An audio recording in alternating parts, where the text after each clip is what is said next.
president of the Center for Urban Families. Joe Jones may very well be Baltimore's fastest rising star. He's been featured on 60 Minutes, invited to the White House. In 1999, he founded CFUF to provide parenting and workforce development services to low-income fathers. We're proud to engage the help of this organization, our partner organization, in this project and in others around the city, to put residents of this community to work during the construction phase of this project. That's Joe's CFUF that has managed that program.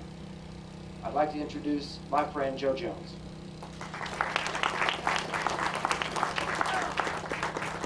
Good morning, how's everybody? Good morning.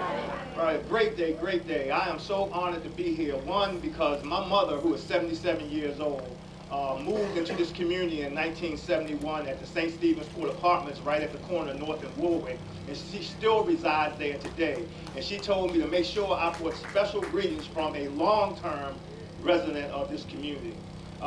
Kevin, thank you for your vision, but more important than thanking Kevin, I want to thank his wife for even putting up with Kevin for all these years, right? If you know Kevin, well, that's a piece of work. I particularly want to thank our city and state leaders for, don't these folks look good?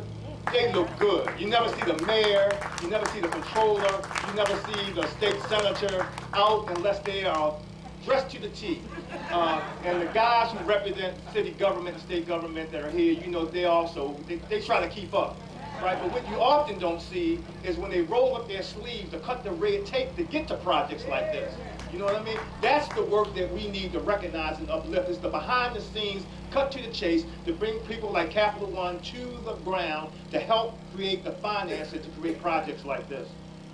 I particularly want to shout out Moses Hammond, Director of Workforce Development for the Center for Urban Families, and Ms. Catherine Pittsford, who is the front face for the guys and for any women who want to be hired to work on the project. You can't build projects like this in our community without hiring the people who live in the community to work on the project.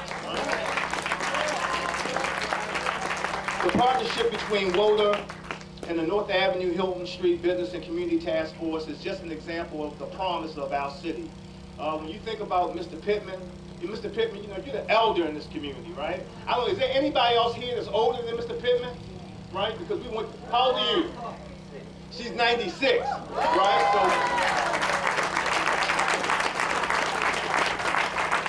So this is their legacy.